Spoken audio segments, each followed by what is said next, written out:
Kannur vision success സ്റ്റോറിയിലേക്ക് പ്രിയ പ്രേക്ഷകർക്ക് സ്നേഹപൂർവ്വം സ്വാഗതം. നമ്മുടെ കൂടെ ഇന്ന് സഞ്ചരിക്കുന്നത്, നമ്മൾ ഇന്ന് യുദ്ധത്തിന്റെ കാലഘട്ടത്തിലാണോ സഞ്ചരിക്കുന്നത്? യുദ്ധമാണ് ഇന്ന് നമ്മൾ ചർച്ച ചെയ്യുന്നത്. എന്നാൽ യുദ്ധത്തിൽ പങ്കെടുത്ത ഒരാളുടെ ഒപ്പായാലോ ഇത്തവണത്തെ സക്സസ് സ്റ്റോറിയുടെ സഞ്ചാരം എന്ന് ഞങ്ങൾ ആലോചിച്ചു.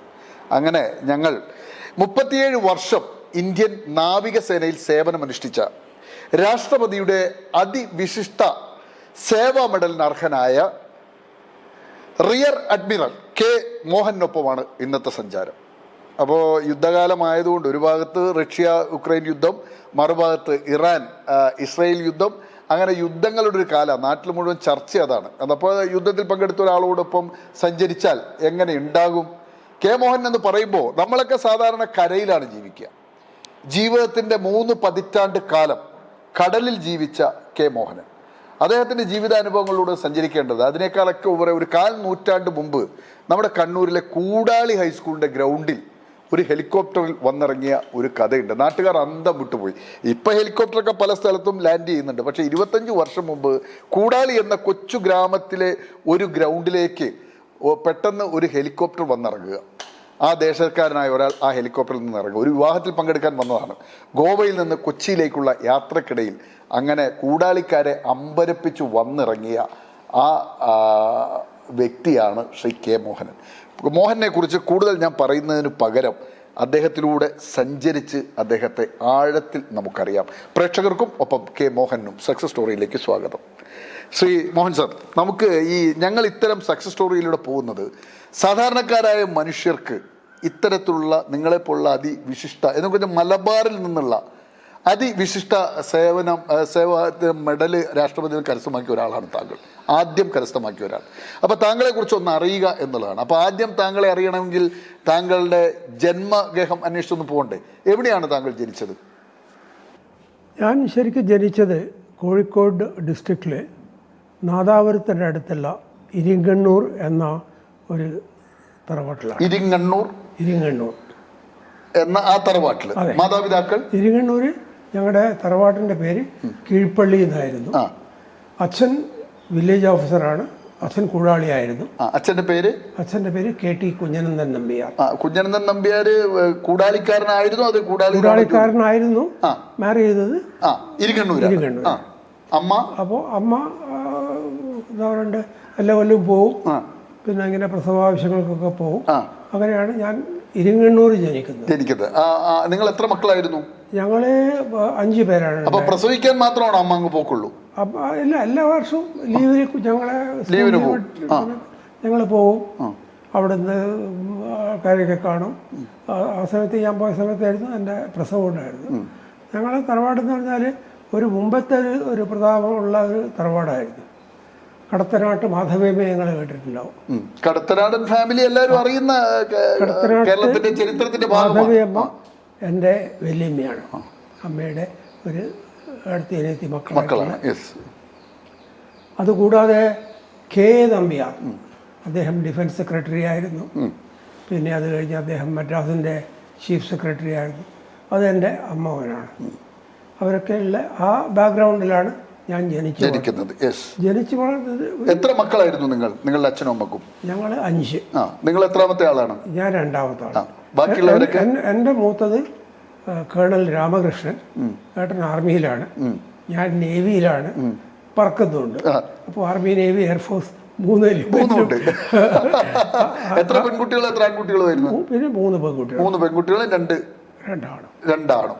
ഓ, അപ്പൊ അവിടുത്തെ വിദ്യാഭ്യാസമൊക്കെ, പ്രാഥമിക വിദ്യാഭ്യാസമൊക്കെ എവിടെയായിരുന്നു? ഇല്ല, അത് കഴിഞ്ഞ് 40 ദിവസം കഴിഞ്ഞപ്പോൾ മുമ്പത്തെ ചടങ്ങ് പ്രകാരം ഭർത്താവിന്റെ ജനനം മാത്രമേ നേരെ തിരിച്ച് കൂടാളിയിലേക്ക്. അതെ. അപ്പോൾ കൂടാളി എന്ന് പറഞ്ഞാൽ എല്ലാവർക്കും അറിയാം, ഇവിടെ കണ്ണൂരിൻ്റെ ഒരു പ്രാന്തപ്രദേശമാണ്. ഒരു നോർമൽ വില്ലേജ്. അവിടെ അമ്പലവും കാവും തെയ്യവും അങ്ങനെയൊക്കെയുള്ള നടക്കുന്ന ഒരു ഏരിയയാണ്. അന്ന് ഇതുപോലെ ഇംഗ്ലീഷ് മീഡിയം സ്കൂളോ അങ്ങനെ ഹൈഫൈങ് ബോർഡിംഗ് സ്കൂളോ ഇല്ലാത്ത കാലമാണ്. അങ്ങനെ ഞാൻ പഠിച്ചത് കൂടാളി ഹൈസ്കൂളിലാണ്. ആദ്യം കൂടാളി UP സ്കൂൾ, അവിടുന്ന് കൂടാളി ഹൈസ്കൂൾ. 10ാം ക്ലാസ് വരെ അവിടെ പഠിച്ചു. 10ാം ക്ലാസ്. ഈ 10ാം ക്ലാസ് വരെയുള്ള ആക്ടിവിറ്റീസ് എന്തൊക്കെയായിരുന്നു? ഞാൻ ഇല്ലാത്ത ആക്ടിവിറ്റീസ് എന്താണെന്ന് ചോദിച്ചാൽ ഈസി ആയിട്ട് ആൻസർ. എന്താണെന്ന് വെച്ചാൽ ഞാൻ പഠിക്കുന്ന സമയത്ത് പഠിപ്പിൽ ഞാൻ ആവറേജ് പ്ലസ്, അത് വലിയ ഒരു സർക്കാർ സ്കൂൾ സംവിധാനം. എൻ്റെ ഇൻട്രസ്റ്റ് മുഴുവൻ നാടകം. എൻ്റെ ഒരു കസിൻ ഉണ്ടായിരുന്നു, ഒരു KT നരേന്ദ്രൻ നമ്പ്യാർ. അദ്ദേഹമാണ് എന്നെ നാടകത്തിലേക്ക് കൊണ്ടുവരുന്നത്. ഞാൻ ആദ്യമായിട്ട് സ്റ്റേജിൽ പോകുന്നത് 5-ാം വയസ്സിലാണ്. 5-ാം വയസ്സിൽ നാടകത്തിൽ അഭിനയിച്ചു.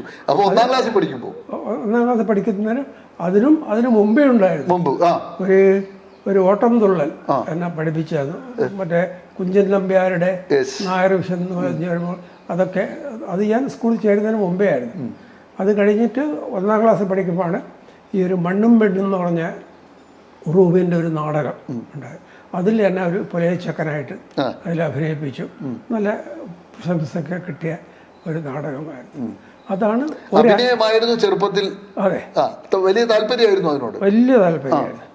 അതുകൂടാതെ എനിക്ക് ഏറ്റവും ഇഷ്ടപ്പെട്ടൊരു സംഗതി NCC ആയിരുന്നു.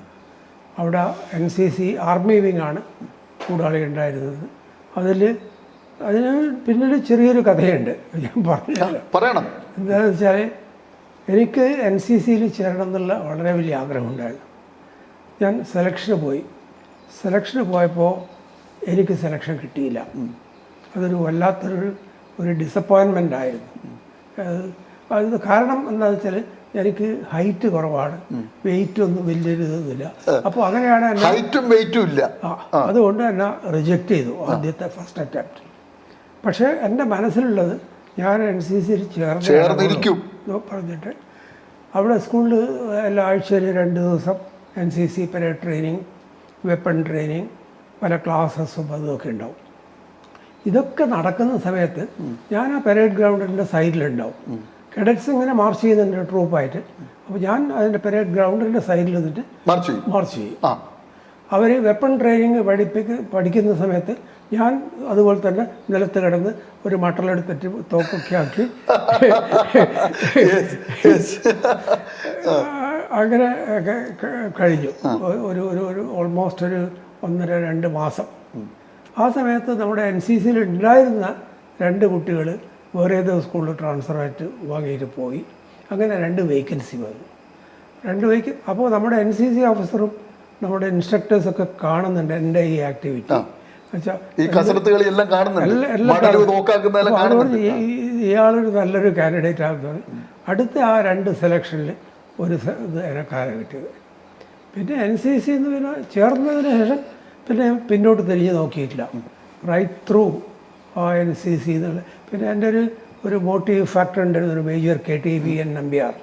അദ്ദേഹം ആർമിയിലായിരുന്നു ആ സമയത്ത് ഉണ്ടായിരുന്നത്. അതൊക്കെ കൊണ്ട് ആ NCC എന്നുള്ള ആ ഒരു ഇതിലായിരുന്നു. NCC ആണ് താങ്കളുടെ ശരിക്കുള്ള ഈ സ്റ്റാർട്ടിംഗ് പോയിന്റ് അല്ലേ? 10ാം ക്ലാസ് വരെ കൂടാളി. 10ാം ക്ലാസ് രാഷ്ട്രീയം ഒന്നും ഉണ്ടായിരുന്നില്ല. ഒന്നും ഉണ്ടായിട്ടില്ല.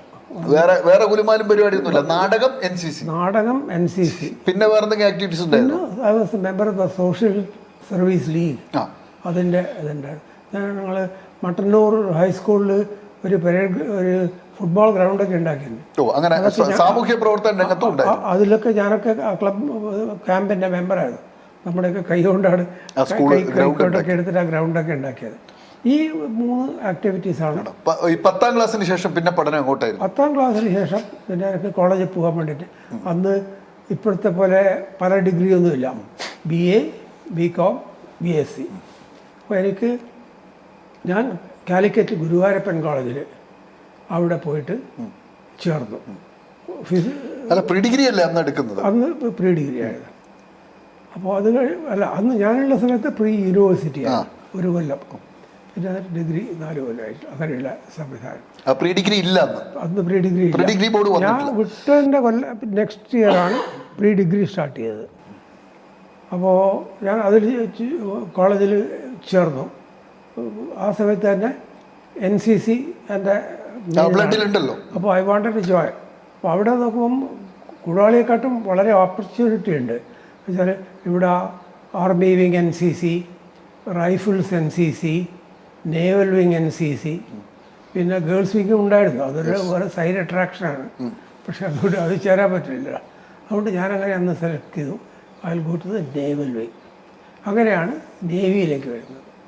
പക്ഷെ അതൊരു ബ്ലെസ്സിങ് ഇൻ ഡിസ്ഗൈസ് ആയിട്ട് വരികയായിരുന്നത്. എന്താണെന്ന് വെച്ചാൽ ഞാൻ അവിടെ കോളേജിലുള്ള സമയത്ത് എനിക്കൊരു 5 or 6 NCC ക്യാമ്പിൽ പരിപാടി പങ്കെടുക്കാനുള്ള ചാൻസ് കിട്ടി. ഞാൻ 4 കൊല്ലം കോളേജിലുണ്ടായിരുന്നു. അപ്പോൾ 4 കൊല്ലവും ആനുവൽ ട്രെയിനിങ് ക്യാമ്പ്. പിന്നെ I was selected to attend the Republic Day parade in Delhi. ആ സമയത്ത് തന്നെ, ആ കാലത്ത് 64-ൽ അത് ഞാൻ BSc ഫസ്റ്റ് ഇയറോ സെക്കൻഡ് ഇയറോ ആയിരുന്നു. പരേഡിൽ പങ്കെടുക്കാനുള്ള അവസരം കിട്ടി. ഞാൻ ഒരു ക്യാമ്പിൽ 1 മാസത്തോളം ഡൽഹിയിലുണ്ടായിരുന്നു. അന്ന് ഇന്നത്തെ പോലെ യാത്രാ സൗകര്യമൊന്നും ഇല്ലല്ലോ. ഡൽഹിയിലേക്ക് പോക്കൊക്കെ എങ്ങനെയായിരുന്നു? 2 ദിവസം 3 ദിവസം എടുത്തിട്ട് പോകണം. ഈ കണ്ണൂരിൽ കോളേജുകളൊക്കെ വിട്ട് SM കോളേജും ഈ കോളേജുകളൊക്കെ വിട്ട് കോളേജ് തുടങ്ങി അതാണ് പയ്യന്നൂരോ ഒന്നും ഉണ്ടായിരുന്നില്ല. ബ്രണ്ണൻ കോളേജ് ഉണ്ടല്ലോ കാലത്ത്. ബ്രണ്ണൻ കോളേജ് ഉണ്ട്. ബ്രണ്ണൻ കോളേജ് ബ്രണ്ണനും ഇതുവരെ നമ്മുടെ കണ്ണൂരിൻ്റെ അടുത്തുള്ളത്. ബട്ട് കാലിക്കറ്റിൽ എൻ്റെ കസിനും ഉണ്ടായിരുന്നു. അതുകൊണ്ടാണ് ഗുരുവായൂരപ്പൻ കോളേജിലേക്ക് പോകുന്നത്. അപ്പൊ 64 പരേഡിൽ പങ്കെടുത്ത ഒരാളാണ് നിങ്ങൾ. അതെ അതെ അതെ. അതൊക്കെ ആലോചിക്കുമ്പോ തന്നെ അതെങ്ങനെയാണ് അനുഭവം? 64 ആ കാലത്ത് ഞാനവിടെ NCCയിലുള്ള സമയത്ത് തന്നെ. എവിടെയായിരുന്നു ഡൽഹിയിൽ അന്നത്തെ താമസവും? നമ്മൾ അവിടെ ഒരു ആർമിയുടെ ഒരു ഗ്രൗണ്ട് ഉണ്ട്. ഇപ്പോഴും അവിടെ NCCന്റെ ക്യാമ്പൊക്കെ അവിടെ. ഇപ്പൊ പക്ഷെ പെർമനന്റ് ബിൽഡിംഗ് ഒക്കെ വന്നു. അന്നത്തെ കാലഘട്ടത്തിലെ ടെന്റ് കെട്ടിയിട്ട് ഒരു മാസത്തെ പരിശീലനം. നമുക്കറിയാം INS വിക്രാന്തിന്റെ ക്യാപ്റ്റൻ ആയിരുന്ന ഒരു മനുഷ്യനോടൊപ്പമാണ് സഞ്ചരിക്കുന്നതെന്ന് ഞാൻ പറഞ്ഞു. അദ്ദേഹം ഇപ്പം ഡൽഹിയിലെ ക്യാമ്പിനെ കുറിച്ചും ആ പരേഡിനെ കുറിച്ചൊക്കെ നമ്മളോട് സംസാരിക്കുകയാണ്. അപ്പൊ ആ പരേഡിൽ അന്ന് പങ്കെടുക്കുമ്പോൾ അനുഭവം എങ്ങനെയാണ്? പരേഡിൽ ആദ്യം സ്കൂൾ ലെവൽ സെലക്ഷനാണ്. അത് കണ്ണൂരിൽ നിന്ന് സെലക്ഷനായി. പിന്നെ സ്റ്റേറ്റ് ലെവലിൽ ഒരു സെലക്ഷനാണ്. ആ സ്റ്റേറ്റ് ലെവലിൽ ഡിസ്ട്രിക്ട് ലെവലിൽ എന്ന് പറയാം. അന്ന് കാലിക്കറ്റ് NCCയിലായിരുന്നു ഉണ്ടായിരുന്നത്. അപ്പോൾ അവിടെ നിന്നും സെലക്ഷനായി. പിന്നെ ഒരു final selection process at Trivandrum. Republic ദിന പരേഡിലാണോ അതോ സ്വാതന്ത്ര്യ ദിന പരേഡിലാണോ ശരിക്ക് അന്ന് പങ്കെടുത്തത്? റിപ്പബ്ലിക് പരേഡിൽ. അനുഭവം എങ്ങനെയാണ്? കോട്ടയിലൂടെയുള്ള അന്നൊക്കെ ഒന്നാമത് നല്ല മരം കോച്ചുന്ന തണുപ്പാണ്. പിന്നെ ഞങ്ങൾ ഈ താമസിക്കുന്നതും ഇതാണ്.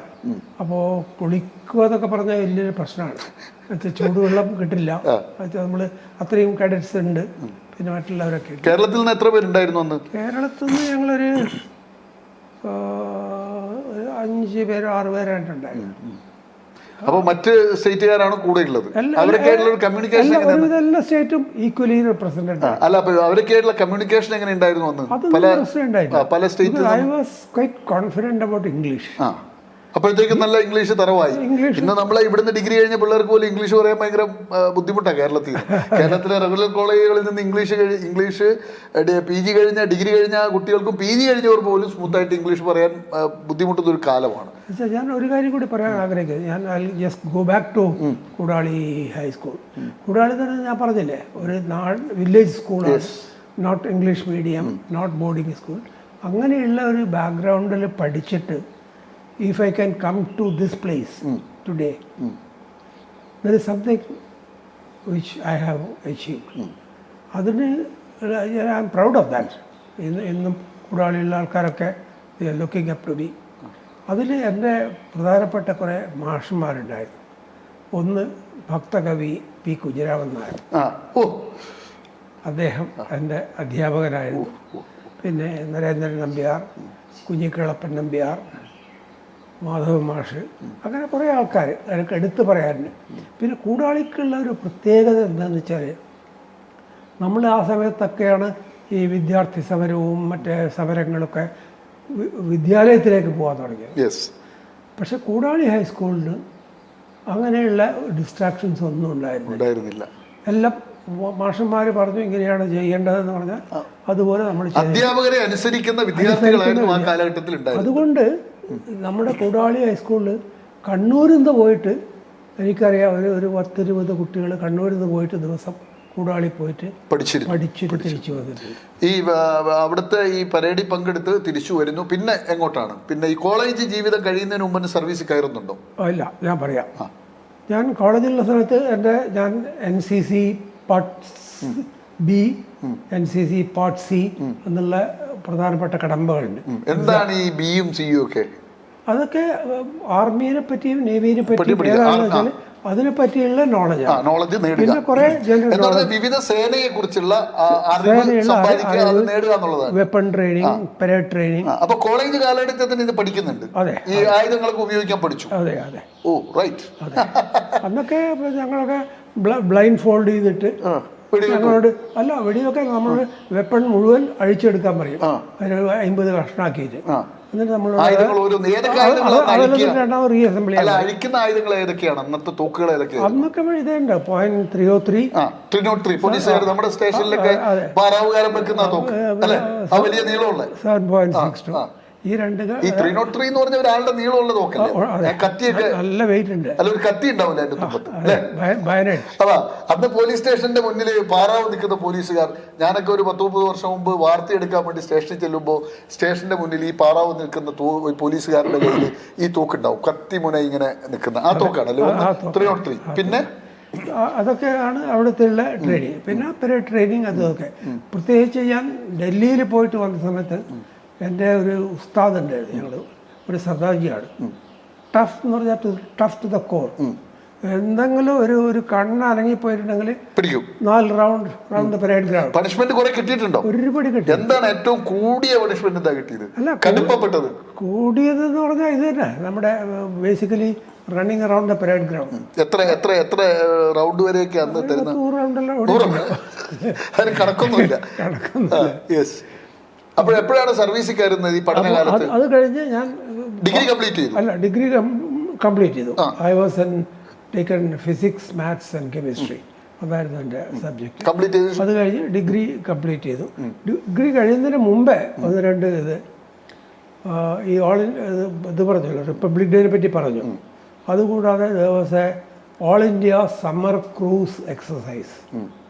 അതായത് നമ്മൾ കുറച്ച് കേഡറ്റ്സിനെ ഷിപ്പിലേക്ക് അയക്കും ക്യാമ്പിന് പഠനകാലത്ത്. അത് ഞങ്ങൾ പോയത് INS മഗർ എന്ന് പറഞ്ഞ ഒരു ഷിപ്പിലായിരുന്നു. അത് ഉണ്ടായിരുന്നത് വിശാഖപട്ടണത്ത്. അതിൽ ഒരു 3 വീക്സ് കോഴ്സ്.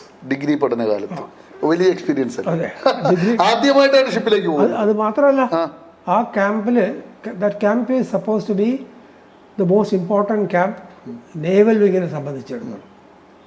ആ ക്യാമ്പിൽ I became the best cadet.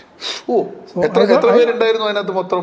ഇന്ത്യയിലെ എല്ലാം കൂടി ഒരു 60 പേരുണ്ട്. 60 പേര് ഇന്ത്യയിലെ വിവിധ സംസ്ഥാനങ്ങളിൽ സെലക്ട് ചെയ്ത കേഡറ്റുകളിൽ ഒന്നാമനായി മാറി. I became the all India best cadet. All India best കാഡറ്റായി മാറി അന്ന്. പിന്നെ എൻ്റെ നാടകവും കപ്പലിലേക്ക് കന്ന് നിങ്ങൾ ഈ കൂടാളിന്ന് പോയ ആളാണല്ലോ. ആദ്യമായിട്ട് കപ്പലിൽ കയറിയപ്പോൾ അനുഭവങ്ങൾ. ട്രെയിനിൽ നിങ്ങൾ ഡൽഹിക്ക് പോയി. Great experience. അത് കപ്പൽ ആദ്യമായിട്ട് കയറിയത് INS വിക്രാന്തിലാണ്. ഞങ്ങൾ NCC ക്യാമ്പിന് വേണ്ടി കൊച്ചിയിൽ പോയിട്ടുണ്ടായിരുന്നു. അപ്പോൾ കൊച്ചിയിൽ പോയ സമയത്ത് അവിടെ INS വിക്രാന്ത് വരുന്നുണ്ടെന്നുള്ള ഊഹാപോഹങ്ങളൊക്കെ വരാൻ തുടങ്ങി. അപ്പോൾ നമുക്കൊക്കെ അത് ഷിപ്പ് ഒന്ന് കാണണം. അപ്പോൾ ഒരു ദിവസം കണ്ട് നമ്മുടെ NCC ഓഫീസറെ ഞങ്ങളെ വന്ന് എല്ലാവരെയും ലൈനപ്പാക്കി. ഞങ്ങൾ 200 ആളുണ്ട്.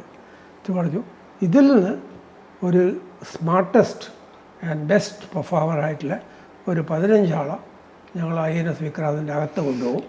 അകത്ത് കൊണ്ടുപോകുന്നത് മാത്രമല്ല, ആ വിക്രാന്ത് സെയിൽ ചെയ്തിട്ട് കടലിലേക്ക് പോകും.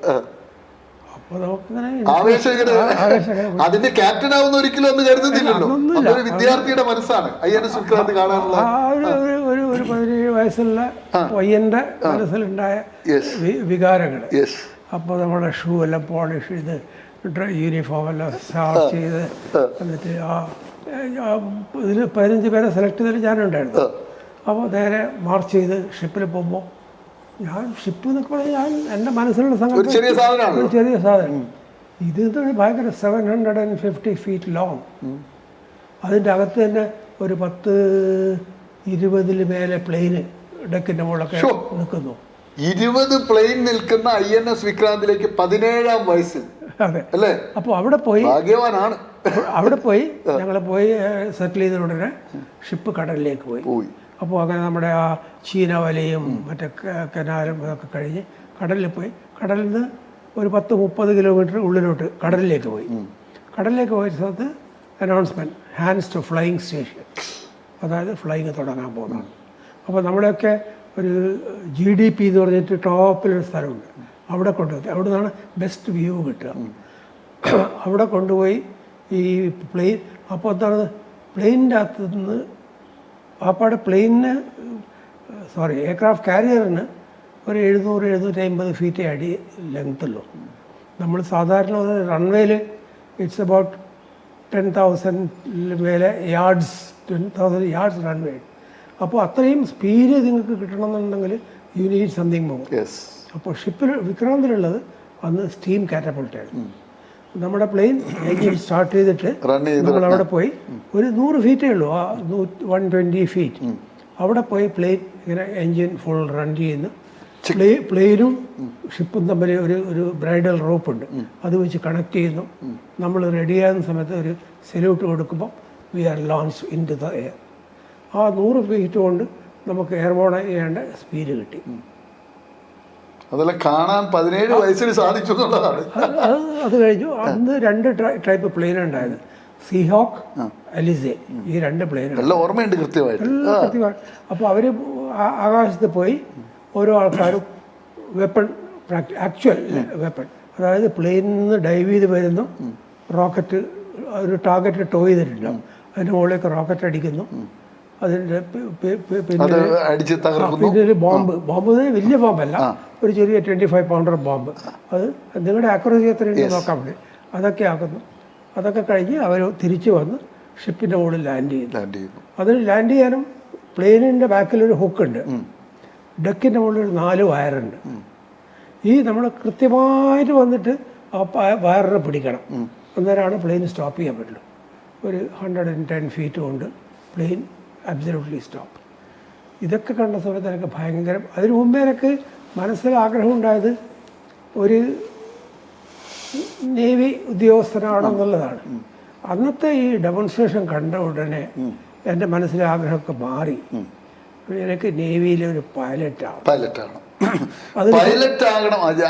5ാം ക്ലാസ്സിൽ പഠിക്കുമ്പോൾ നാടക നടനാവണം അല്ലേ? ഡിഗ്രി എത്തുമ്പോഴത്തേക്കും ഏതെങ്കിലും ഒരു ഫോഴ്സിൽ ചേരണം അല്ലേ? 17ാം വയസ്സിൽ INS വിക്രാന്തി കയറിയപ്പോൾ പൈലറ്റ് ആകണമെന്ന മോഹം ഉറച്ചു. എന്നെ NCC ഓഫീസർ എന്നോട് ചോദിച്ചു, അങ്ങനെ ഹാപ്പി അല്ലേ എന്ന് ചോദിച്ചു. ഞാൻ പറഞ്ഞു, സാർ ഹാപ്പിയാണ്, പക്ഷേ എന്താണെന്ന് ചോദിച്ചു, എനിക്ക് ഈ ഒരു പൈലറ്റിനോട് സംസാരിക്കണം.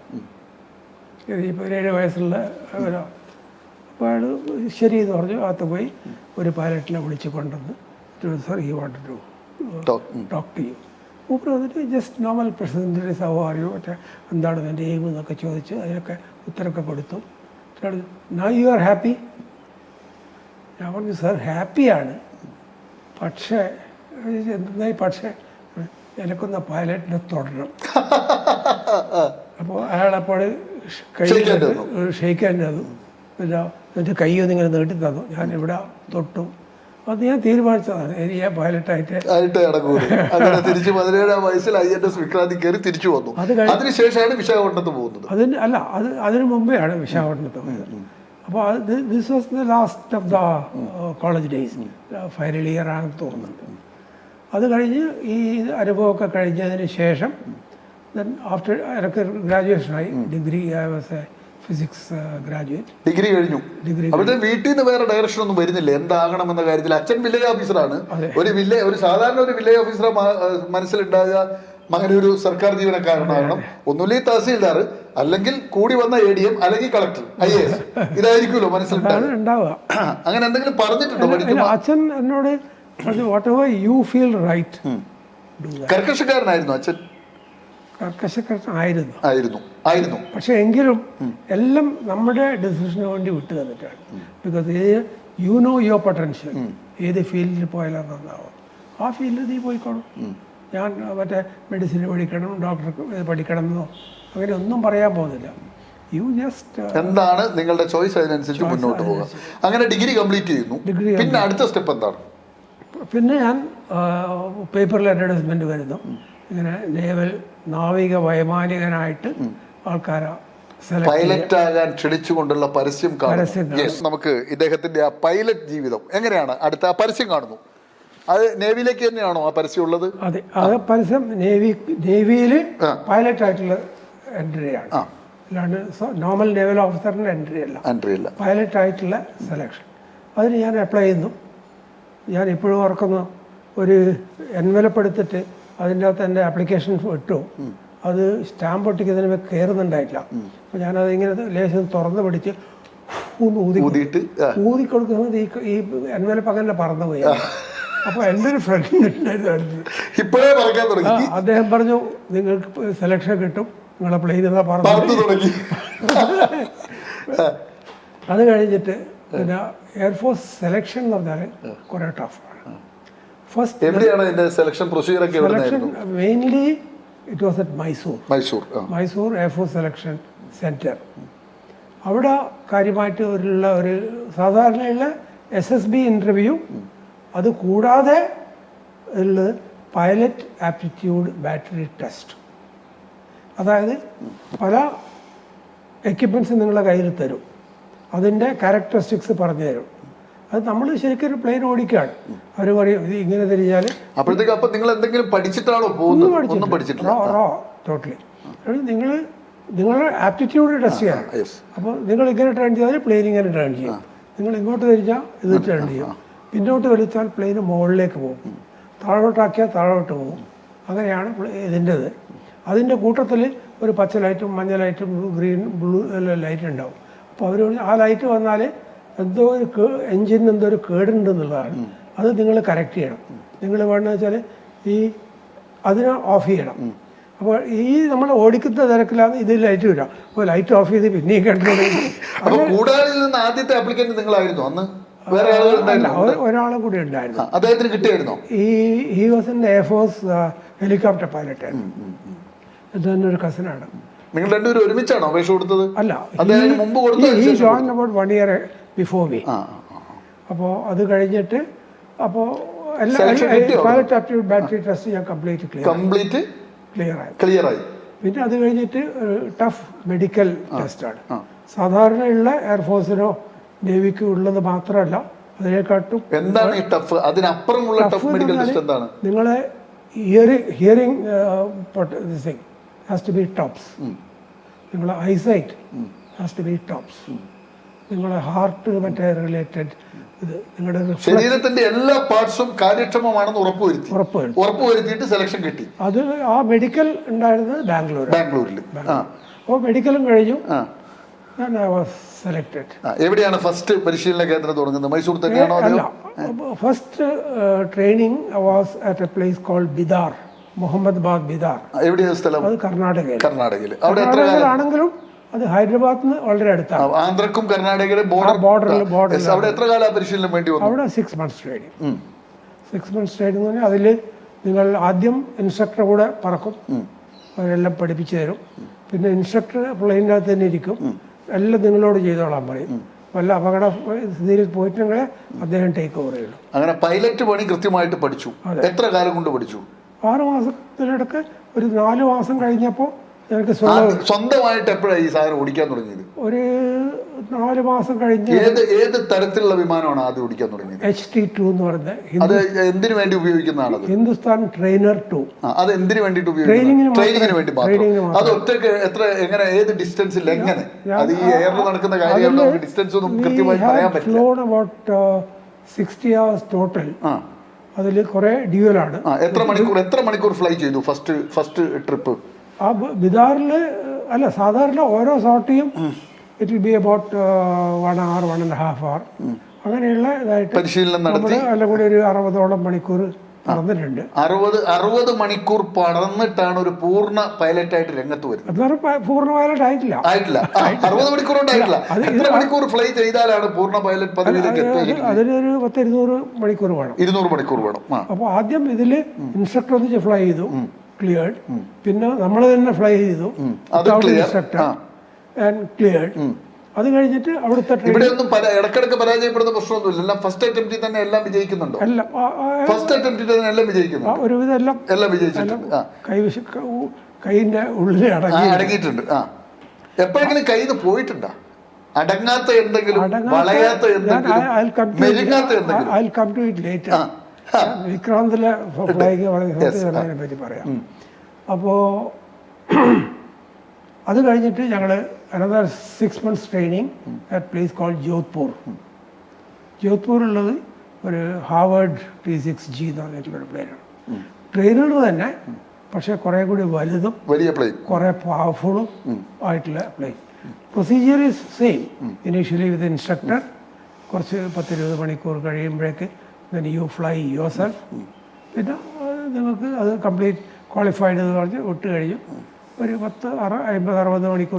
എത്ര നാൾ കൊണ്ട് പൈലറ്റ് പരിശീലനം പൂർത്തിയാക്കി? എല്ലാം കൂടി 1.5 വർഷം. 1.5 വർഷം കൊണ്ട് പൂർണ്ണമായും ഒരു പൈലറ്റായി. അതിന് പാസിംഗ് ഔട്ട് പരേഡ് ഒക്കെ എങ്ങനെയാണ്? ഞാൻ പറഞ്ഞു. ഇത് കഴിഞ്ഞിട്ട് ഞങ്ങൾ next third stage is at a place called Hakimpet, ഹൈദരാബാദിൻ്റെ അടുത്ത്. അവിടെ now you are changing to more powerful plane. Now it's a jet plane. ഇതൊക്കെ ആദ്യം പഠിച്ചത് HT2-ഉം ഹാവേർഡും ഒക്കെ പ്രൊപ്പലർ പ്ലെയിനായിരുന്നു.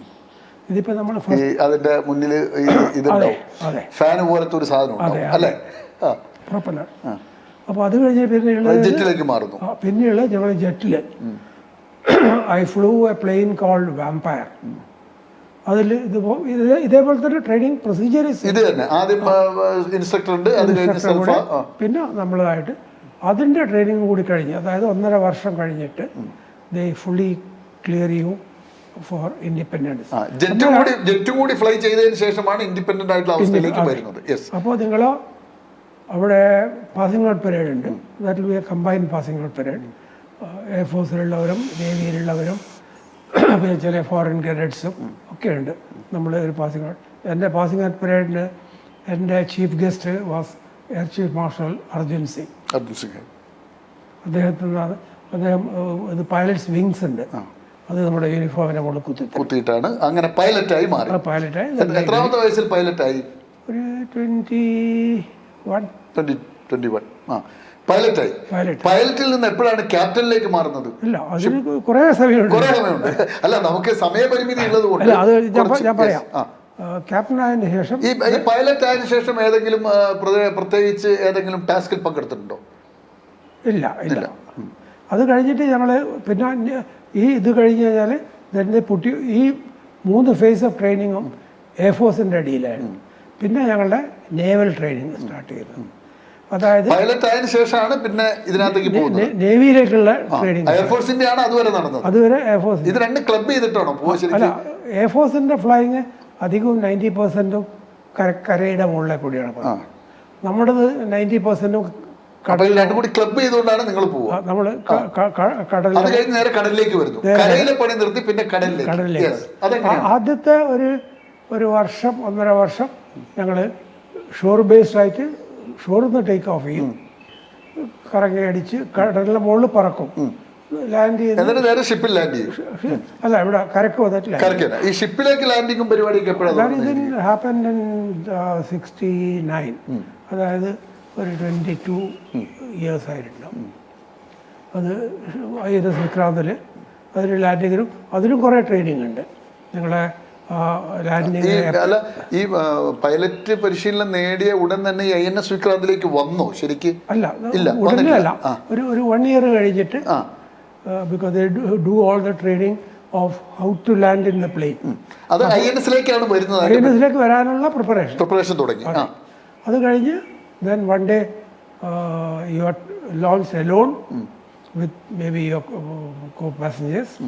എന്നിട്ട് വന്നിട്ട് ഷിപ്പിൽ വന്നിട്ട് INS-ലാണ് ലാൻഡ് ചെയ്യുന്നത്. അതെ, INS-ലാണ് ലാൻഡ്. അപ്പോൾ അന്ന് നോക്കുന്ന സമയത്ത് ഞങ്ങൾ ആദ്യം ഷിപ്പിൻ്റെ മുകളിൽ ഒരു 5000 feet ഹൈറ്റിലാണ് വരിക. അവിടുന്ന് താഴെ കടലിൽ നോക്കുമ്പോൾ ഈ INS വിക്രാന്ത്, ഇത്രയും വലിയ വിക്രാന്ത്, ഒരു മാച്ച് ബോക്സ് സൈസേ ഉള്ളൂ. എൻ്റെ ഭഗവാനെ, ഇതിലെങ്ങനെ ചെയ്യുന്നുള്ള. But your training is such that every second of yours is important. there is no scope for mistake. വേറെ ചിന്തകൾക്കൊന്നും സമയമില്ല, ഒരേ ഒരു പോയിന്റ്. നേരെ വന്ന് സർക്യൂട്ട് ചെയ്ത് ആദ്യം അവർ 3 പ്രാവശ്യം ഡെക്കിൽ അറസ്റ്റ് ചെയ്യാണ്ട് വെറുതെ പ്ലെയിനിൽ കൊണ്ടുവന്ന് ഷിപ്പിന്റെ മുകളിൽ ടച്ച് ചെയ്ത് പോകും. അത് 3 പ്രാവശ്യം ചെയ്ത് കഴിഞ്ഞിട്ട് once you know you are safe ബോധ്യപ്പെട്ടാൽ അവിടുത്തെ ഒരു ക്യാപ്റ്റൻ എയർ ഉണ്ടാവും, അയാൾക്ക് ബോധ്യപ്പെടണം ഇയാൾ സേഫാണ്. എന്നാൽ ലാൻഡ് ചെയ്തോളാം. അയാൾ പറയും ഹുക്ക് ഡൗൺ. ഹുക്ക് ഡൗൺ പിന്നെ കറക്റ്റ് ലാൻഡിംഗ്. യെസ്, അങ്ങനെ ലാൻഡ് ചെയ്തിരിക്കുന്നു INS Vikrant. INS Vikrant land ചെയ്ത് within about 2-3 months time we started the night landing practice on INS Vikrant. രാത്രിയിലും ലാൻഡ് ചെയ്യണം. ആദ്യം പകലാണ് ലാൻഡ് ചെയ്തത്. ലാൻഡ് ചെയ്യണം, ടേക്ക് ഓഫ് ചെയ്യണം, യുദ്ധം ചെയ്യണം, രാത്രിയും ചെയ്യണമല്ലോ. ഏത് സമയത്തും പ്രധാന പണി യുദ്ധം ചെയ്യാൻ തന്നെയാണ് ഈ പരിശീലനം. യുദ്ധം ചെയ്യാനുള്ളതാണ് കംപ്ലീറ്റ് പ്രധാന പരിശീലനം. അതിൽ നമ്മുടെ ഷിപ്പിൽ കാണാൻ പറ്റില്ല, എല്ലാം ഡാർക്കാണ്, ഇതൊന്നുമില്ല. അപ്പോൾ ഷിപ്പിലാപ്പാടെ ഒരു row of light in the front, ഒരു row of light towards you. That is your only. അവിടെ ഫ്രണ്ടിലുള്ളതും നടുക്ക് ഒരു റൺവേ ലൈറ്റ് ഒക്കെ കാണുന്നില്ലേ, അതുപോലെ ഒരു ലൈറ്റ്. അതിന് കൃത്യമായിട്ട് നമ്മൾ പോയി ഒരു സൈഡിലൊരു മിററും ഉണ്ട്, അത് കൂടി നോക്കിയിട്ടാണ് അതിൻ്റെ ആംഗിള് നോക്കിയിട്ട് അവിടെ പോയി ഇതേ പ്രൊസീജിയർ 3 പ്രാവശ്യം സേഫായിട്ട് ലാൻഡ് ചെയ്താൽ അവർക്ക് ക്ലിയർ. അത് കഴിഞ്ഞ് ക്യാപ്റ്റൻ പദവിയിലേക്ക് എങ്ങനെയാണ് വരുന്നത്? അത് ഓക്കെ. അത് കഴിഞ്ഞിട്ട് പിന്നെ നെക്സ്റ്റ് വരുന്നത് barely 6 months after this training India Pakistan യുദ്ധം ഡിക്ലെയർ ചെയ്തു. INS വിക്രാന്ത്. അതിൽ അന്ന് വിക്രാന്തിലുള്ള ഏത് ഇയറിലാണത്? 1971 ബംഗ്ലാദേശ് വാർ. അപ്പോൾ അതിൽ ഞാനായിരുന്നു ഷിപ്പിലെ ഏറ്റവും പ്രായം കുറഞ്ഞ പൈലറ്റ്. ഏതൊക്കെ ഓപ്പറേഷൻ അന്ന് നടത്തി? ഞങ്ങളുടെ main operation was in port Blair, port Cornwallis, അതൊക്കെ അൻഡമാൻസിൽ, ആൻഡ് ദെൻ ചിറ്റഗോങ്, ഖുൽന, ചൽന, മോഗ്ന എന്നുള്ള ഹാർബർ. അതൊക്കെ അവിടെ അറ്റാക്ക് ചെയ്യാം. അവിടുന്ന്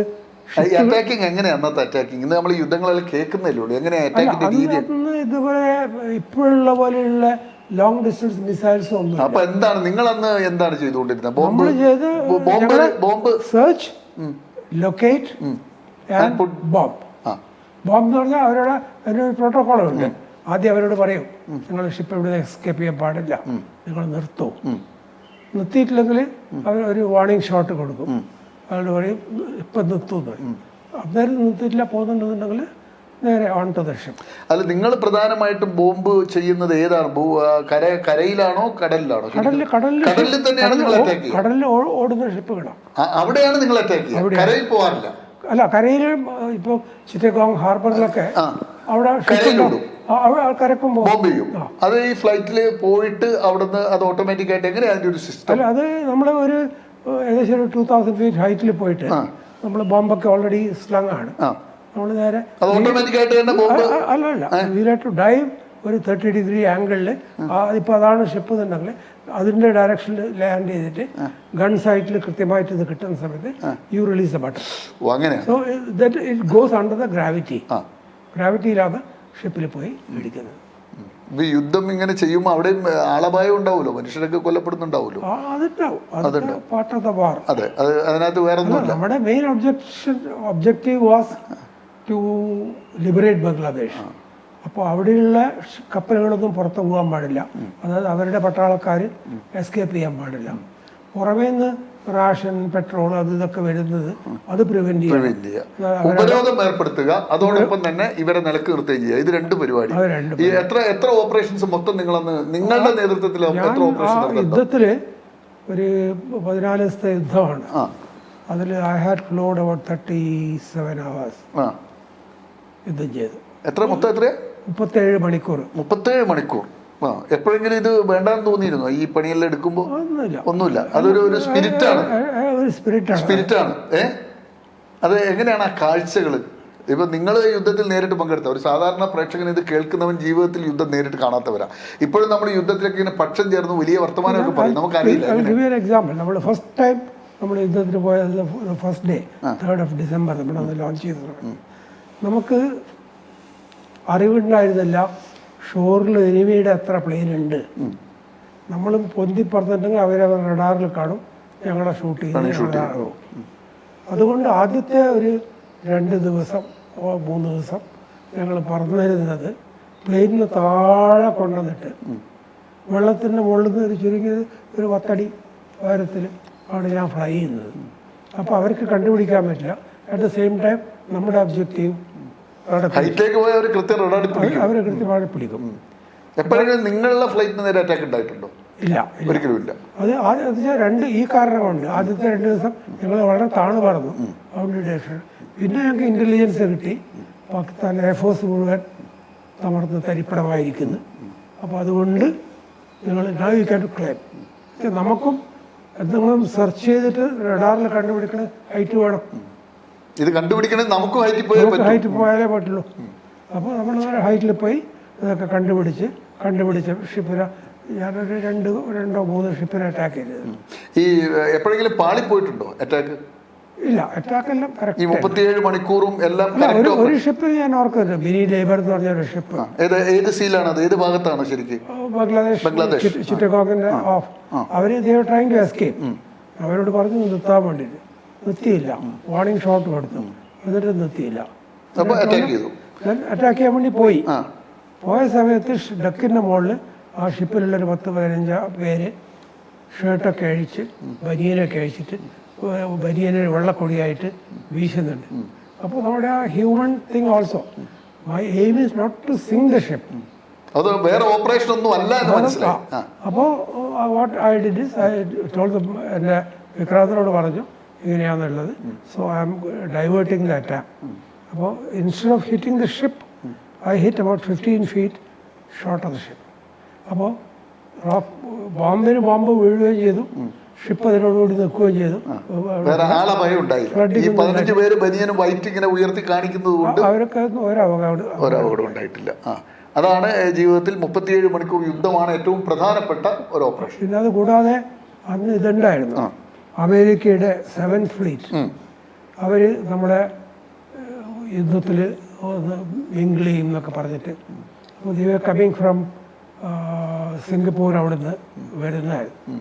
അതിനെ കണ്ടുപിടിക്കാൻ വേണ്ടി ഞങ്ങളൊരു 4-5 പേര് കണ്ടിന്യൂസ് റൗണ്ട് ദ ക്ലോക്ക് ഞങ്ങൾ we are searching for them. But അവർ they didn't come anyway close to us. അവരവിടുന്ന് ശ്രീലങ്ക ചുറ്റിയിട്ട് അവർ ഏതൊക്കെ വിമാനങ്ങളൊന്ന് പറത്തിയിട്ടുണ്ട്? ഏതൊക്കെ റേഞ്ചിലുള്ള വിമാനങ്ങളൊന്ന് പറത്തിയിട്ടുണ്ട്? അല്ല, ഞാൻ പറത്തിയത് അലിസ എന്ന് പറഞ്ഞ വിമാനമാണ്. അതിന്റെ പ്രത്യേകതകൾ എന്തൊക്കെയാണ്? അത് basically it is anti submarine and long range maritime patrol. അതായത് ലോങ് റേഞ്ചിൽ നമ്മൾ പ്ലെയിനെ കണ്ടുപിടിക്കുക, അതിനെ അറ്റാക്ക് ചെയ്യുക. പിന്നെ സബ്മറീനെ കണ്ടുപിടിക്കുക, എനിമി സബ്മറീൻ, അതിനെ അറ്റാക്ക് ചെയ്യുക. ഇതാണ് ഞങ്ങളുടെ മെയിൻ. ഇതിനിടയിൽ ഈ കൂടാലിയിൽ നിങ്ങൾ ഒരിക്കൽ ഈ ഹെലികോപ്റ്ററിൽ വന്ന് ഇറങ്ങിയ ഒരു കഥ കേട്ടിട്ടുണ്ട്. അപ്രതീക്ഷിതമായിട്ട് ഗ്രാമത്തിലേക്ക് ഒരു ഹെലികോപ്റ്റർ വന്ന് ഇറങ്ങുക. ബസ്സൊക്കെ വന്ന് ചവിട്ടി നിർത്തുന്ന പോലെ, ഒരു കാറിൽ വന്ന് നിർത്തുന്ന പോലെ ഒരു ഹെലികോപ്റ്റർ വന്ന് നിർത്തുക. അതെന്തായിരുന്നു അതിൻ്റെ ഒരു എക്സ്പീരിയൻസ്? എന്തായിരുന്നു അതിൻ്റെ കഥ? അത് അങ്ങനെ പ്ലാൻഡ് ആയിരുന്നില്ല. ഞങ്ങൾ ഗോവയിൽ നിന്ന് കൊച്ചിയിലേക്കൊരു പ്ലെയിൻ, ഒരു ഹെലികോപ്റ്റർ റിപ്പയറിന് വേണ്ടി പോകുന്നുണ്ടായിരുന്നു. അപ്പോൾ ആ ദിവസം തന്നെ, ആ ദിവസം 2 ദിവസം കഴിഞ്ഞിട്ട് എനിക്ക് കൊച്ചിയിലൊരു അപ്പാർട്ട്മെൻ്റ് ഉണ്ട്. അപ്പോൾ ഞങ്ങൾ വെറുതെ ട്രെയിനിന് പോകുന്നതിന് വരെ അതിൽ ഗോയിൻ്റെ ഹെലികോപ്റ്റർ. അപ്പോൾ ശരി എന്ന് പറഞ്ഞാൽ ഹെലികോപ്റ്ററിൽ പോയി. ഞങ്ങൾ ഇവിടുന്ന് പോയി മംഗലാപുരത്ത് പോയി, അവിടുന്ന് ഫ്യൂൽ എടുത്ത്, പിന്നെ കൊച്ചിയിലൊപ്പൻ്റെ ഫ്യൂൽ നമ്മളതിൽ ഉണ്ടാവില്ല. അപ്പോൾ നമ്മുടെ നെക്സ്റ്റ് ഹോൾട്ടിക്ക് കണ്ണൂർ നമ്മുടെ ആർമിയുടെ ഉണ്ട്. അവിടെ ഇറങ്ങിയിട്ട് അവിടുന്ന് പെട്രോൾ എടുത്തിട്ട് പോകാമെന്നുള്ള പ്ലാനായിരുന്നു. കണ്ണൂർ എത്താനായ സമയത്ത് പൈലറ്റ് എന്നോട് ചോദിച്ചു, സാറിന് ഇറങ്ങേണ്ട സ്ഥലം എവിടെയാണ്? ഞാൻ അവിടുത്തെ 10 കിലോമീറ്റർ മാറിയിട്ട് ഹെലികോപ്റ്ററിൽ തന്നെ 5 മിനിറ്റോടെ അവിടെ എത്തുന്നത്. അപ്പോൾ നമുക്കൊന്ന് അവിടെ ഇറങ്ങിക്കൂടെ? ഞാൻ പറഞ്ഞു ഇറങ്ങുന്നുണ്ട്, കുഴപ്പമൊന്നുമില്ല, പക്ഷേ അതിൻ്റെ ക്ലിയറൻസും സേഫ്റ്റിയൊന്നും എനിക്ക് പറയാൻ പറ്റില്ല. യുഎസ്. അങ്ങനെ ഞങ്ങൾ കൂടാളിൻ്റെ മുകളിൽ പോയി കാണിച്ചു കൊടുത്തു. അവിടെയുള്ള സ്കൂളും ഗ്രൗണ്ടും, ഇലക്ട്രിക് വയറും സ്കൂളും അതിൻ്റെ ഗ്രൗണ്ടും ടോൾ മരങ്ങളൊക്കെയാണ്, അതൊക്കെ കാണിച്ചു കൊടുത്തു. കണ്ടപ്പോൾ പൈലറ്റ് പറഞ്ഞു ഒരു പ്രശ്നമില്ല, നമുക്ക് ലാൻഡ് ചെയ്യാം. So we landed.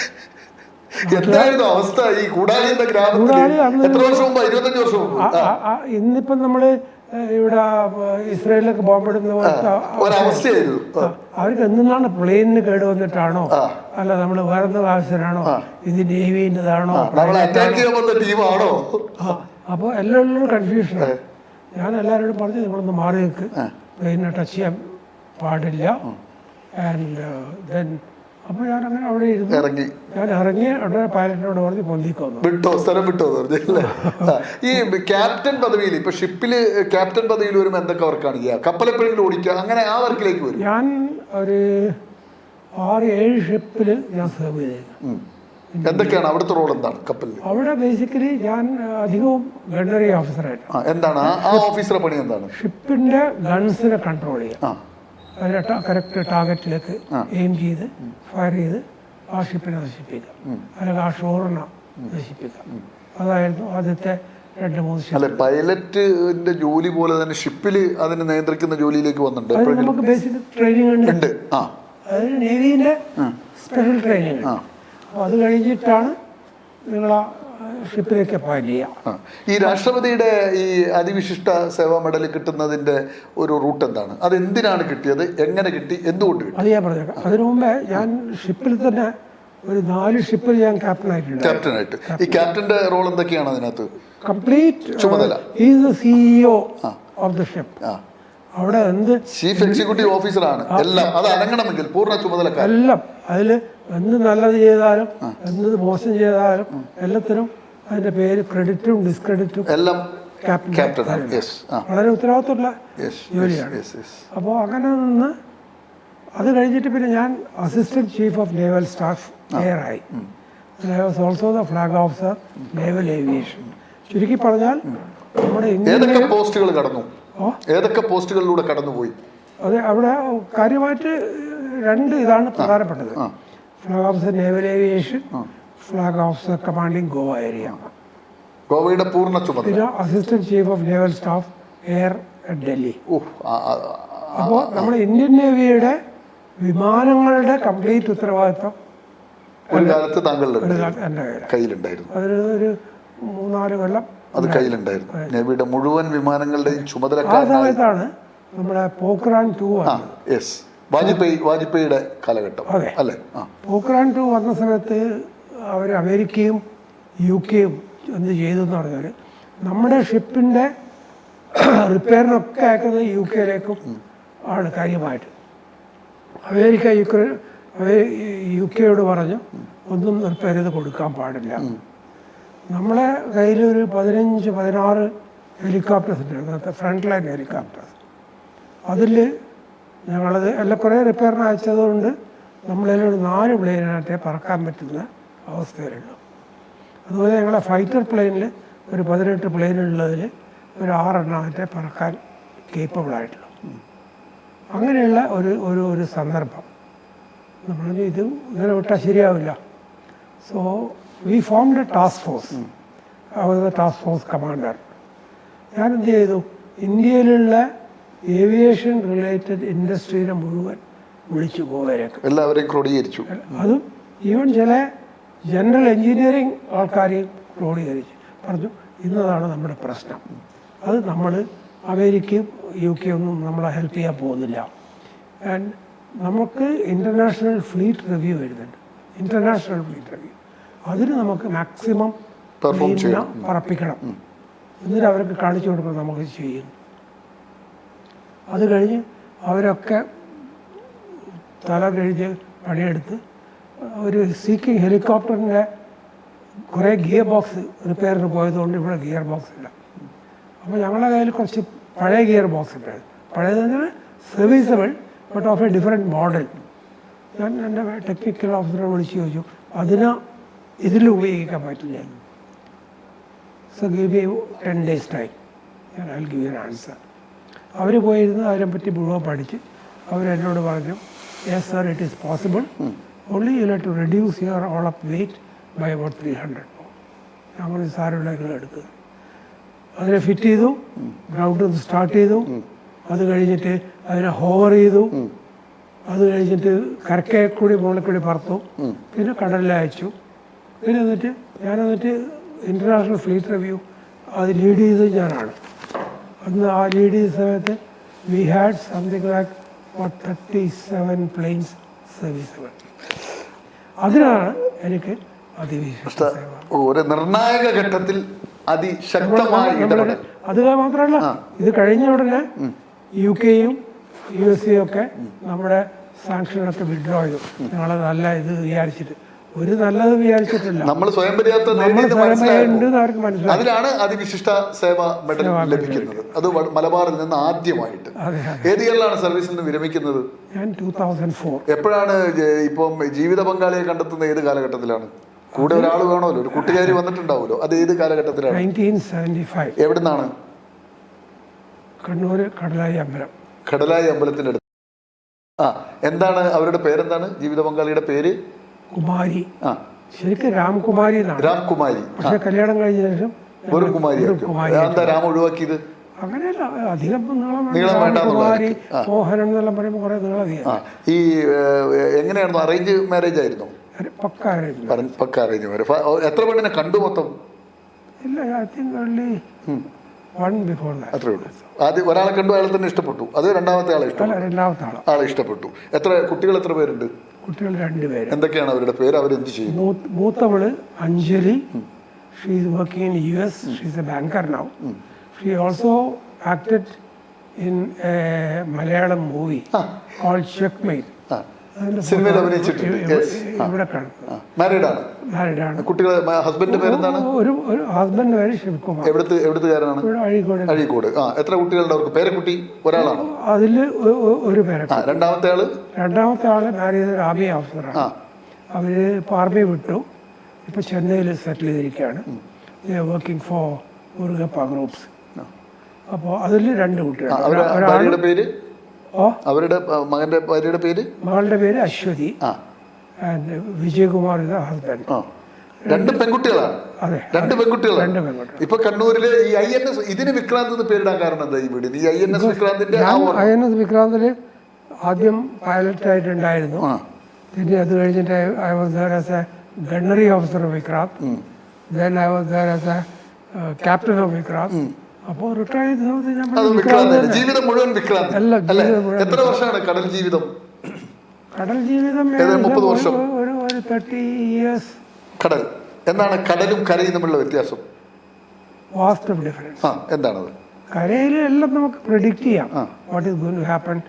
നമുക്ക് കര കാണാം. കടലിന് നടുക്ക് കര കാണാം. കടലിലെ മേലിന് നാടോടിക്കാറ്റിലും പാടിയോല തന്നെയാണ്. അല്ലേ? അവിടെ കടലിൽ പോയി കഴിഞ്ഞാൽ ഒന്നും there is no sense of direction, there is no height, this thing, night flying. The challenges are so much. എപ്പോഴും പ്രതിസന്ധികൾ നേരിടേണ്ട ഒരു മേഖലയാണ് കടൽ. കര നമുക്ക് പ്രതിസന്ധികൾക്ക് എപ്പോഴും സൊല്യൂഷൻസ് മുന്നിൽ തന്നെ ഉണ്ടാവും. മറ്റേതില്ല, നിഗൂഢമാണ്. അല്ലെ? കടലിലെ ജീവിതത്തിനിടയിൽ ഒരിക്കലും മറക്കാനാകാത്ത ഒരു അനുഭവം പറയാൻ പറ്റും. കടലുമായി ബന്ധപ്പെട്ട്, യുദ്ധവുമായി ബന്ധപ്പെട്ടിട്ടല്ല.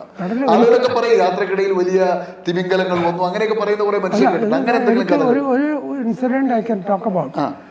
നമ്മൾ ഷിപ്പിൽ ലാൻഡ് ചെയ്യുന്ന സമയത്ത് ഞങ്ങളുടെ ബേസിക് ട്രെയിനിങ്ങിൽ പറഞ്ഞതാണ്, the moment you hit the deck you must open full power. അതപ്പോൾ വയറ് പിടിച്ചിട്ടുണ്ടെങ്കിൽ അവിടെ പിന്നെ ബാക്കാക്കും, അവിടെ നിന്നോളും. അഥവാ ഈ വയറ് പിടിച്ചിട്ടില്ല, ചിലപ്പോൾ ഒരു 2 ഇഞ്ചെല്ലാം ഇങ്ങനെ ജമ്പ് ചെയ്തിട്ട് വയറ് മിസ്സായ സ്ഥിതികളൊക്കെ, അങ്ങനെയാണെങ്കിൽ ഈ engine power will take your out. വീണ്ടും ടേക്ക് ഓഫ് ചെയ്തിട്ട് അങ്ങനെ ഒരിക്കൽ may be I have done about nearly 100 landing. അത്രയും എക്സ്പീരിയൻസ് ഉണ്ട്, കോൺഫിഡൻസ് ഉണ്ട്, കുറച്ച് ഓവർ കോൺഫിഡൻസ് ഉണ്ടെന്ന് കൂട്ടിക്കോളും. ഇതുപോലെ വന്ന് ഞാൻ ലാൻഡ് ചെയ്തു, കറക്റ്റായിട്ട് വന്ന് ലാൻഡ് ചെയ്തതാണ്. അപ്പോൾ ഞാൻ എന്തിനാ ഈ ഫുൾ പവർ എടുക്കുന്നത് എന്ന് പറഞ്ഞിട്ട് അന്ന് ഫുൾ പവർ എടുത്തില്ല. കഷ്ടകാലത്തിന് ഈ 4 വയർ മിസ്സാവും. Now my plane was from the deck ഒരു 40 feet ഉണ്ട് വെള്ളത്തിലേക്ക്. അതിലേക്ക് നല്ല പ്ലെയിൻ അങ്ങനെ ഡൈവ് ചെയ്ത് സ്പീഡ് ബിൽഡപ്പ് ചെയ്ത് അണ്ടർ കാരേജ് റേസ് ചെയ്ത്, ഇപ്പം നമ്മൾ ആക്സിഡൻറ്റിലൊക്കെ കണ്ടില്ലേ, മോറലെസ് സെയിം സിറ്റുവേഷൻ. ഷിപ്പിൽ നിന്ന് എല്ലാവരും പ്രതീക്ഷിച്ചു ഈസ് ഗോഡ്, അങ്ങനെയുള്ള. പക്ഷെ അവിടെ നിന്ന് ഞാൻ വല്ല നേഴ്സ് ചെയ്ത് ഒരു may be about 5 feet from the water I may have recovered. കടൽ കാഴ്ചകളിൽ എന്തെങ്കിലും മറക്കാനാവാത്ത ഓർമ്മയുണ്ടോ? കടൽ കാഴ്ചകളിൽ നമ്മൾ കുറേ ഇതുണ്ടായിരുന്നു, ഡോൾഫിൻസ്. അത് കാണേണ്ട കാഴ്ച തന്നെയാണ്. പ്രത്യേകിച്ച് നമ്മൾ ഷിപ്പിങ്ങിന് പോകുന്ന സമയത്ത് ചിലപ്പോൾ അവർ ഡോൾഫിൻസ് ഗ്രൂപ്പായിട്ട് വരികയാണ്. ഷിപ്പിൻ്റെ അടുത്ത് വന്ന് ഷിപ്പിൻ്റെ സൈഡിലും ഷിപ്പിൻ്റെ ഫ്രണ്ടിലും, ഇതാണ് ഷിപ്പ് എന്ന് വെച്ചാൽ ഫ്രണ്ടിലും കൂടി ഡോൾഫിൻസ്. അവർ അതേ ഷിപ്പിൻ്റെ അതേ സ്പീഡ് അവർ മെയിൻറ്റെയിൻ ചെയ്യും. അവർ മുന്നോട്ടും പോവില്ല, പിന്നിലോട്ട് വന്ന് ഷിപ്പിനടിക്കുകയില്ല. അതൊക്കെ ഓരോ. പിന്നെ അതുകൂടാതെ നമ്മൾ ചിലപ്പോൾ ഫ്ലൈ ചെയ്യുന്ന സമയത്ത്, നമ്മൾ വരുന്ന സമയത്ത് ഇപ്പം സൂര്യൻ അസ്തമിക്കാൻ പോകുന്ന സമയമാണ്. സാധാരണ നമ്മൾ സൂര്യനെ കണ്ടാൽ നമുക്കറിയാം 5 മിനിറ്റ് കൊണ്ട് അവിടെ അസ്തമിക്കുന്നു. നമ്മൾ പക്ഷേ we are flying in direction, ആ സണ്ണിൻ്റെ ഡയറക്ഷനിൽ പോയതുകൊണ്ട് ഒരു 20 മിനിറ്റ് 25 മിനിറ്റ് കഴിഞ്ഞാൽ സൂര്യൻ അസ്തമിക്കില്ല. We are going along with that. ഇതൊക്കെ വലിയ കാഴ്ചകളാണ്. ഒന്ന് ഈ ഡോൾഫിൻ കാഴ്ചകൾ, സൂര്യൻ്റെ അസ്തമയം, ഇതൊക്കെയാണ്. എത്ര ഒറ്റ തവണയുള്ള യാത്രയിൽ എത്ര നാൾ വരെ കടലിലുണ്ടാവും ഒരു തവണ പോയാൽ? ഒരു തവണ ഇപ്പോൾ ഞങ്ങളുടെ ഇപ്പോൾ ലേറ്റസ്റ്റ് പ്ലെയിൻ IL-38 എന്ന് പറഞ്ഞാൽ ഇത് got endurance of about 12 hours. പിന്നെ ഒരിക്കൽ ഓർക്കാൻ എപ്പോഴും ഉള്ള ഒരു സംഗതിയാണ് ഒരു റെയിൻബോ. നമ്മളൊക്കെ ഇവിടെയൊക്കെ കാണുമ്പോൾ റെയിൻബോ ഇങ്ങനെ കാണും. അത് ഫുള്ള് റെയിൻബോ, മഴവില്ല്. ഇവിടെ നമുക്ക് പുതിയ ഫുള്ള് കിട്ടുക, ഒരു ഭാഗം കിട്ടും. ഒരിക്കൽ കടലിൽ പശ്ചിമത്ത് നല്ല ഫുൾ റെയിൻബോ, അതിൻ്റെ ഫുൾ സെക്കൻഡറി റെയിൻബോ, അതിൻ്റെ നടുവിലേക്ക് അതിനെ പറഞ്ഞു. ഓ, എല്ലാം വലിയ നല്ല ഓർമ്മകളാണ് അല്ലേ? സങ്കടകരമായ ഓർമ്മകൾ വല്ലതും ഉണ്ടോ? എൻ്റെ ഒക്കെ 1-2 ഫ്രണ്ട്സുമാരും ഇതുപോലെ ട്രെയിനിങ് ടൈമിലൊക്കെ മരണപ്പെടുകയും അങ്ങനെയൊക്കെയുള്ള അനുഭവങ്ങളുണ്ട്. ഇപ്പോഴത്തെ യുദ്ധകാലത്തെ കുറിച്ചുള്ള ചിന്ത എന്താണ് ഇതെല്ലാം കാണുമ്പോൾ എന്ത് തോന്നുന്നു? ഇപ്പം അതിനേക്കാൾ നിങ്ങളൊക്കെയുള്ള കാലത്തേക്കാൾ ഏറ്റവും അഡ്വാൻസ്ഡ് ആയിട്ടുള്ള സാധനങ്ങൾ ഉപയോഗിച്ചിട്ടുള്ള ഫൈറ്റാണ് ഇപ്പം നടക്കുന്നത്. എങ്ങനെയാണ് യുദ്ധത്തെയൊക്കെ നോക്കി കാണുന്നത് ഇന്നത്തെ കാലത്ത്? അന്നൊക്കെ വാർ വാസ് ഒരു നോർമൽ ഫിനോമിനയാണ്. നമ്മുടെ കഴിവ്, പൈലറ്റിൻ്റെ കഴിവ്. അത് ഇന്നിപ്പോൾ ടെക്നോളജിയുടെ കഴിവാണ്. ഇന്നിപ്പോൾ പൈലറ്റിൻ്റെ കഴിവല്ല, ടെക്നോളജിയാണ് ഇന്ന് നയിക്കുന്നത്. അന്ന് വ്യക്തികളാണ് നയിച്ചിരുന്നത്, പൈലറ്റുമാരും. അന്നത്തെ റീസൺസും ഇന്നത്തെ റീസൺസും തമ്മിലുള്ള വ്യത്യാസം എന്താണ് തോന്നുന്നത്? അന്നത്തെ കാരണങ്ങൾ, അന്നത്തെ യുദ്ധത്തിന്റെ കാരണങ്ങൾ, ഇന്നത്തെ യുദ്ധ കാരണങ്ങളൊക്കെ അനലൈസ് ചെയ്യാറുണ്ടോ എപ്പോഴെങ്കിലും? എന്താണ് അത് സംബന്ധിച്ച് തോന്നൽ? അല്ല, അന്നിപ്പോൾ നമ്മുടെ സ്പെസിഫിക് സ്മോൾ ടൈം ഒബ്ജക്റ്റീവ് ആണ്. നമ്മൾ പോയ സമയത്ത് ബംഗ്ലാദേശിന്റെ കാര്യത്തിൽ ബംഗ്ലാദേശ് ലിബറേറ്റ് ചെയ്തതാണ് നമ്മുടെ എയിം. എന്നിട്ട് അവരുടെ ഇപ്പോഴത്തെ യുദ്ധങ്ങൾ എങ്ങനെയാ നോക്കി കാണുന്നത്? ഇപ്പോഴത്തെ യുദ്ധങ്ങള് കുറെ നമ്മള് വേണ്ടാത്ത ഈഗോ, വ്യക്തികളുടെ ഈഗോ, ഭരണാധിപന്മാരുടെ ഈഗോ യുദ്ധത്തിലേക്ക് പോകുന്നു. എത്ര ആൾക്കാരും യുദ്ധത്തിലൊക്കെ. അന്നത്തെ യുദ്ധങ്ങളിലൊക്കെ ആൾ അപായം കുറവാണോ ശരിക്കും? ആ കാലത്ത് കുറവാണ്, ഇന്നത്തെ അത്ര ഇല്ല. അവരെ മെയിൻലി നമ്മള് അന്നൊക്കെ അറ്റാക്ക് ചെയ്തത് ആർമി പൊസിഷൻസ് അല്ലെങ്കിൽ നേവി പൊസിഷൻസ്. സാധാരണക്കാരിലേക്ക് യുദ്ധം പോകാൻ, സാധാരണക്കാരിലേക്ക് ഇന്ന് നേരെ തിരിച്ചാണ്.